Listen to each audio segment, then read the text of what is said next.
Today on Bridge City News, Canadian Christian Baxter is finally reunited with his parents after being released from imprisonment in Syria last week and shares some of his story. Social media is abuzz with multiple conspiracy theories after the apparent suicide of disgraced millionaire Jeffrey Epstein, with many questioning how this could happen to such a high-profile inmate. And in the aftermath of the deadly El Paso shootings, the Billy Graham Rapid Response Team responds with pastoral care. Your nation, your province, your southern Alberta. From the heart of Lethbridge, it's Bridge City News with Paul Arthur. Good afternoon. Thanks for joining us. Statistics Canada has released the employment numbers for the month of July, and after June's decline in unemployment, the local jobless rate has increased slightly. The Lethbridge Medicine Hat unemployment rate rose to 6.4% in July, up from 6.2% in June. At this time last year, the local jobless rate was considerably lower at 4.7%. Nationally, the rate rose from 5.5% to 5.7%.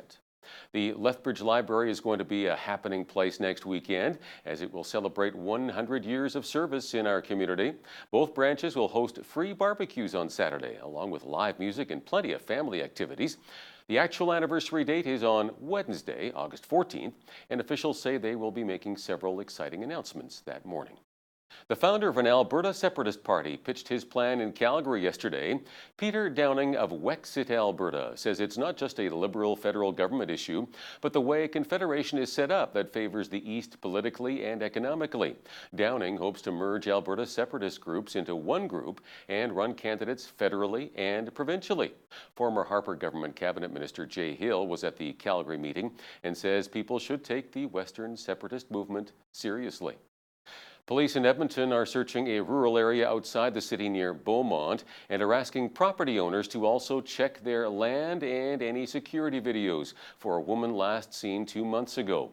32-year-old Patricia Wendy Pangrax was last heard from on June 8th, but wasn't reported missing until a month later, on July 8th. Police say she's believed to have been traveling in a white 2011 Cadillac CTS, which had visible damage to its front bumper. Authorities are very concerned for her safety and ask anyone with information to contact police. The popular Sea to Sky gondola in Squamish is closed after its cable broke and several cabins plummeted to the ground early Saturday morning. RCMP say the investigation is still in its early stages, but their preliminary assessment suggests that a cable was cut. The gondola wasn't in operation when the cabins fell, and no one was injured. Police are requesting that people stay away from the area, including nearby outdoor trails. They are also asking anyone who was in the area between 4 and 9 a.m. Saturday to contact them. A stunner at the Rogers Cup tennis tournament as Canadian teen Bianca Andreescu won the championship after tennis icon Serena Williams withdrew with an injury. Andreescu was ahead 3-1, and she walked over to Williams to offer consolation, with the two opponents sharing a laugh and then embracing. Andreescu is the first Canadian to win the event in 50 years.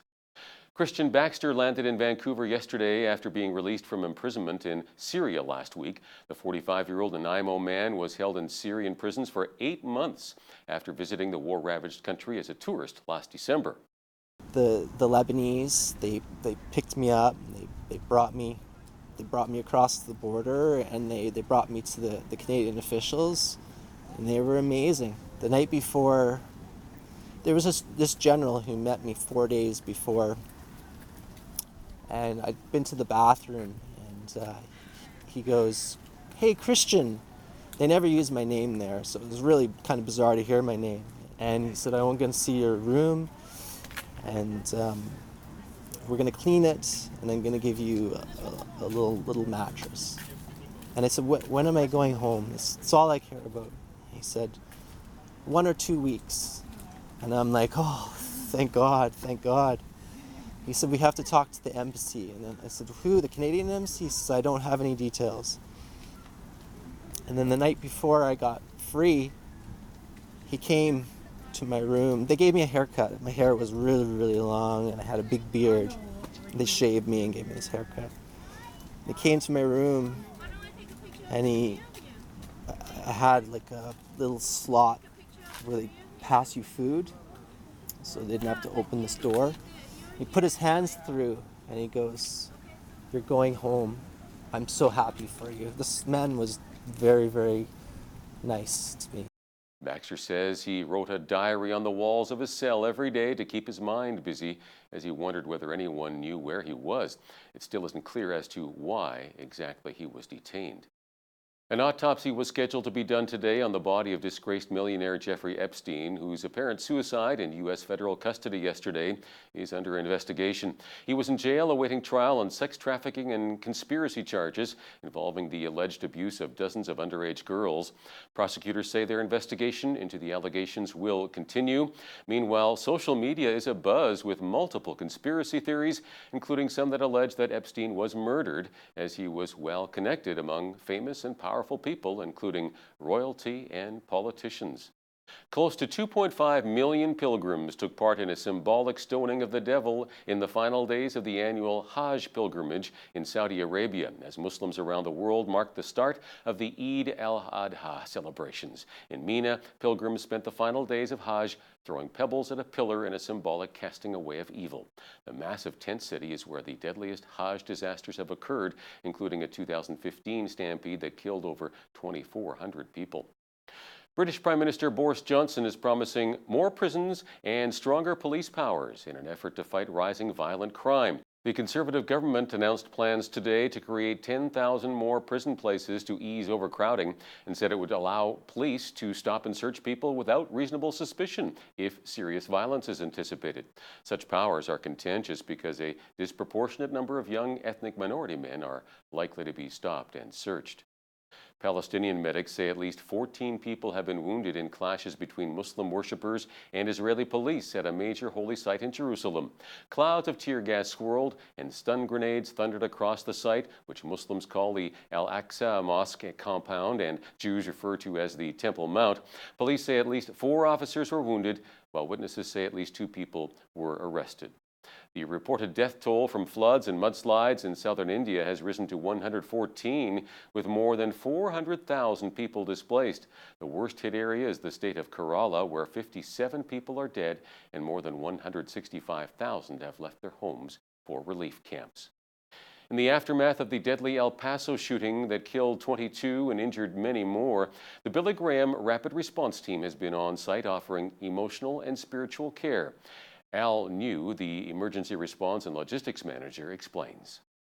We're here at the memorial site, coming alongside of those who are visiting the site and bringing a ministry of presence and just trying to encourage them, love on them, help them get through this time of grieving and sorrow.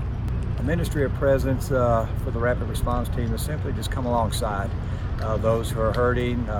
It may be you hold their hand, they may need to hug you, especially when they see the Billy Graham name. A lot of people here remember Billy Graham, and sometimes it just means just standing there and not saying nothing, just being a good listener. The atmosphere here with the people is very heavy in grief and sorrow. They may not even have known the victims, but this is their community, and it affected them too. So they are reaching out anywhere they can reach, trying to have hope and look at something that could be better days ahead. And none of this first time, they're always telling us nothing like this has ever happened. People in El Paso are friendly, they love everybody, and this was a total shock to them. I see our chaplains remaining here as long as we're needed. We have our mobile ministry unit set up, which is staying full with people coming to want to be ministered to and just need to talk. They need to get it out. So the chaplains will be here along the memorial site, continue to let people express their feelings. It's a way of their debriefing and letting it out. They have somebody to talk to that hasn't been through the event, and they're not re-traumatizing somebody else that has. So the chaplains will be here as long as we're needed here, and the Lord will let us know when that time is up. Recapping one of our top stories this hour, social media is abuzz with multiple conspiracy theories after the apparent suicide of disgraced millionaire Jeffrey Epstein, with many questioning how this could happen to such a high-profile inmate. And a look at weekend weather. The cool, damp trend will stick around for another day. There is a risk of a thunderstorm this evening, cloudy overnight with a 60% chance of showers and a low of 11. Tomorrow, cloudy with a 60% chance of showers and again a risk of an afternoon thunderstorm with a high of 19. Hypothyroidism and Hashimoto's disease are perhaps more common than we realize and can be quite debilitating, but there are some solutions. Krista Coombs, a doctor of traditional Chinese medicine, joins us next with some natural health information. But first, here's a look at what's happening in and around your community. Here's your Bridge City News community calendar. Southern Alberta Men's Ministry is hosting a barbecue and games day for men in the Lethbridge area on Saturday, August 24th at the John Martin Picnic Area in Cavan Park, beginning at 4 p.m. Enjoy an afternoon of hilarious fun and delicious food. Then hear an inspiring message from Jerry Pullman. Tickets are 2 for $10. Buy one for yourself and a friend. For more information and tickets, contact Leslie at 403-327-4422 and follow Southern Alberta Men's Ministry on Facebook, Twitter, and Instagram. Devil's Coulee Dinosaur and Heritage Museum, located in Warner, Alberta, is now open until September 2nd. Take a tour of the Dinosaur Gallery, heritage exhibits, and military displays. Visit Charlie the Baby Dinosaur and see an actual nesting site. For more information, visit devilcoulee.com. And that's your Bridge City News community calendar.